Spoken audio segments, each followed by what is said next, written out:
tiers of the response to intervention. And tier 1, as you just stated, is all of the students get the standardized classroom instruction. And then once you start moving up in tiers, that's when you're identifying the gaps and the weaknesses students have, and then you're intentionally putting a plan in place to address those gaps. And the plan has to be research-based. So it's not enough to say, I'm going to work with the student in small groups. Well, what are you going to do with that student while you have that student in small group instruction during the day, during the school hours? And there are many types of different research-based interventions for reading and math that the teachers can put into place, even if it's 2 or 3 times per week, for 5 to 10 minutes a day. I mean, they're proven over time through research that these interventions do work. And we'll talk a little bit about some of those specific interventions that you might be hearing about with your specific student. So this is tier 1. We kind of covered what a universal screening is. It's every student in the building. And no one is left out of tier 1. And tier 1 does not get abandoned when you move to tier 2, tier 3, or tier 4. So that bottom tier applies to every student in this building. And it's basic classroom instruction. I'm impressed, Kristen. Limbo. So basic Common Core and Georgia Performance Standards instruction. Differentiated instruction is also included in tier 1. And that's kind of confusing because when we use the word differentiated, we're really tailor-making instruction. But it's still, that's what we expect in every classroom for every teacher. So that's still tier 1. And then when a student is not performing or showing progress at tier 1, because that can be a problem too. A kid may get screened at tier 1 and let's say reading comprehension. Their reading comprehension foundational skills are below where they need to be. That doesn't mean that the kid automatically moves to student support or we bring Carrie in the picture. What we have to do first as teachers is to put something in place to address the gap, because really the goal for every student in the building is to have them in their least restrictive environment. And the absolute least restrictive environment is the general education classroom. So that's where we always start. With that third bullet there, the differentiation of instruction, flexible grouping, which means your kid might be in a small group for reading fluency, but their comprehension is right on par, so they're in a larger group for reading comprehension. So it just really is based on the kids' needs. And for the most part, we've made a lot of progress in this area of differentiating instruction, what that really looks like and what that really means. So we like to think that gone are the days where the teacher is just standing up in front of the class, dumping a lot of information on the students. If the students get it, great. If not, we'll call home and mom and dad can get it too. No, we don't do that. So there may be situations where there is whole group instruction, but the expectation is that the teachers are breaking their students up into groups based on some type of data that shows the strengths and weaknesses of the students. And that's the key bottom bullet there, progress monitoring. You're going to hear that term a lot, and basically it means just that, monitoring the student's progress in that specific area. So whether it's math computation, math problem solving, reading fluency, we're monitoring their progress to make sure that they're growing, okay? If a student is growing at a significant rate, then they're going to be able to attain a grade level curriculum. It's when a student doesn't grow or grows so slowly that they're not going to be where we need them to be at the end of the school year, then we bump up to tier 2. But this, now we have some examples of our actual universal screeners that we use here at Maryland. So all our kindergarten students have already taken these assessments. The assessment window closed yesterday. So while you're setting your fall conference dates up, it's okay for parents to ask about, well, how did my student do on the universal screeners that we're giving the reading and math? The teacher should be able to produce documentation to show how your student performed or how your child performed.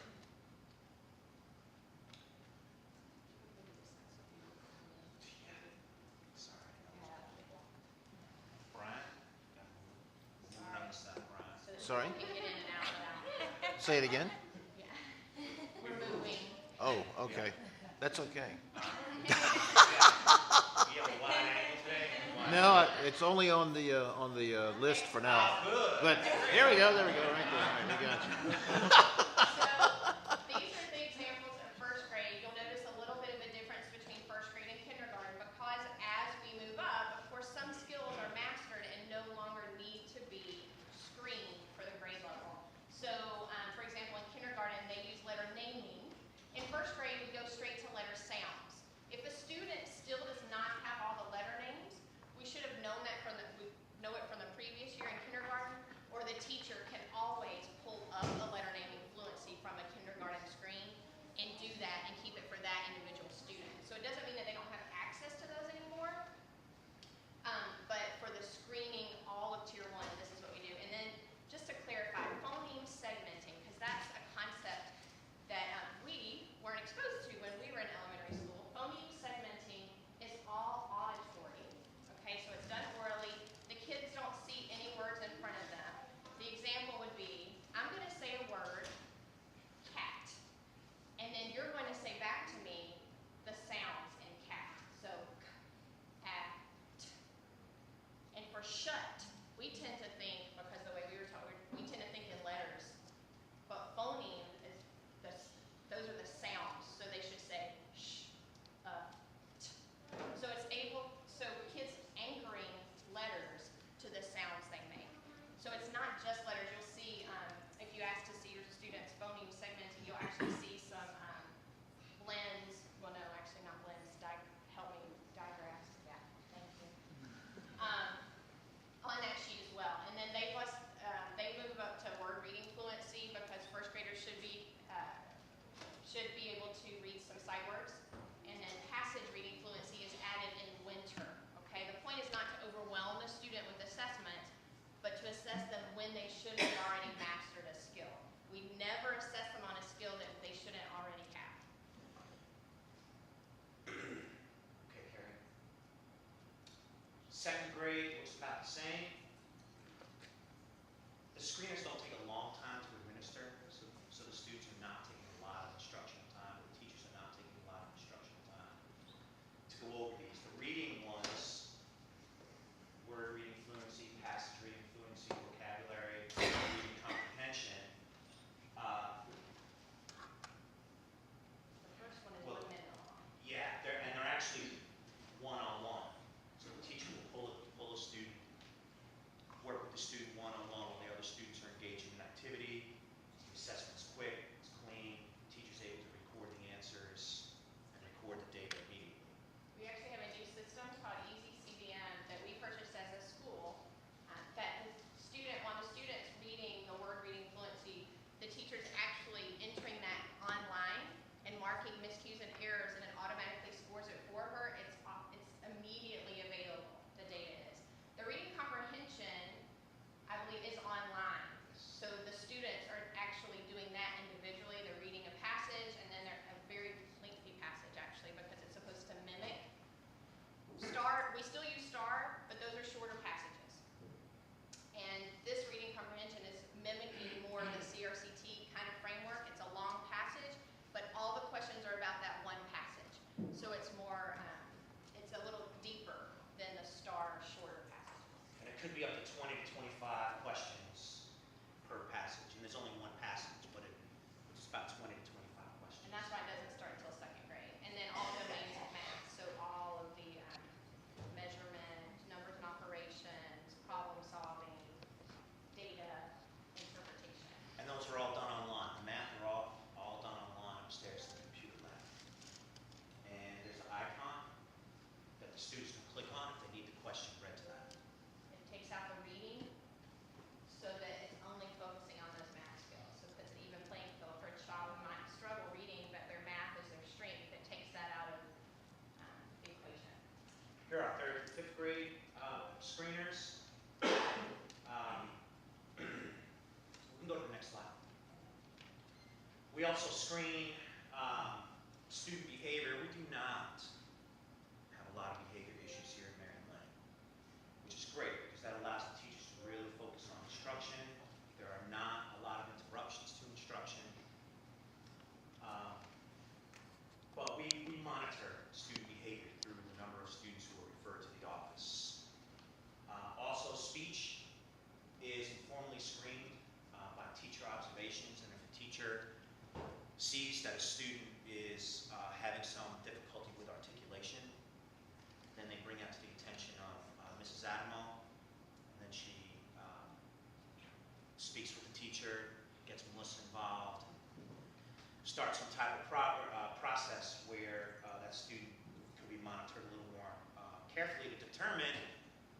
those sounds are just not developmentally right yet for that student to articulate correctly, or if that student should be articulating those sounds by now. And I want to clarify student behavior. Sometimes, and what we put here is really the behavior that Dr. Mitchell was talking about, but this could also include organization, off-task behavior that's not necessarily meaning the child is sent to the office, but is having a hard time staying on task. So interventions are put in place for those students as well. Thank you, Carrie. So this is one of the questions that we started off before our presentation, asking what happens if the student is not responding to the standard classroom instruction? Well, the student moves to the next level of the response to intervention process called Tier 2, and that's when an intentional intervention is put in place for that student, and the teacher monitors that student's progress at least once a week and collects data to determine whether the intervention that has been put in place is working or not. So it's through this process where we move to a teacher intentionally putting a plan in place for someone who's having difficulty. And also, during this time, when you see that last bullet says the student's progress is monitored, it's not a gut observation of, oh, I think he's doing better. It's, okay, this child fell below the 25th percentile in reading fluency, and now I've put PALS reading intervention into place once a week with the student. And every 2 weeks, or twice a month, I'm giving that student a reading fluency probe, just like the initial screener, but different words. Okay, so it's not the same exact screener, but it's the same concept that's being assessed, the same skill. And then I'm determining if the child is increasing in fluency or not. It's not, oh, I think he's doing better. It's data that we look at, it's charted, it's all done through our online monitoring system. So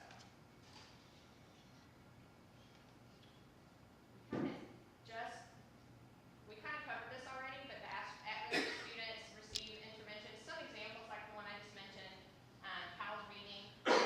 Interventions are designed to be quick and supplemental, so that the teacher has time to put it in the day-to-day instruction, and also so that parents, if they like to do that at home once a week too. We try to encourage parents not to overwhelm themselves with doing intervention. As you well know, the relationship between a parent and a child is much different than a teacher and a child, and we find ourselves as parents, and I'm throwing myself under the bus here, saying, you know that word, you just read that word, you can do this.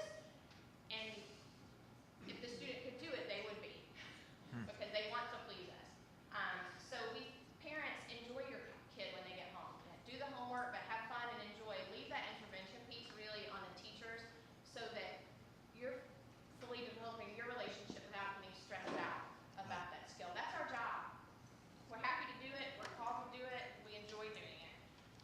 But those interventions are made to be short and sweet, so that if I'm doing PALS reading in my class, I may have 5 students all receiving the PALS reading intervention. I'm doing it at the same time during the day. Maybe my other students are doing some literacy centers at the same time. Have them at the small group at the table, get it done, monitor their progress, and we move forward. And that's an example of us taking care of business between 8 and 2:30. So we don't have Saturday school. We do have after-school tutorial, which will be starting Wednesday on the 11th. But we try to do everything we can during the regular school day. Okay, Carrie. If a child is not responding at Tier 2, then Tier 3 is an option. And responding to Tier 2 means either they're not progressing at all, could also mean that they progress 1 week, they're down the next. Progress, so a lot of the roller coaster data. Or it could mean that they're progressing, but it's at such a slow rate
that's the accountability piece in tier 3, where the team does get together within 40 days to go over the data. And the expectation is that the teacher bring the data to the meeting to demonstrate the student's growth or lack thereof.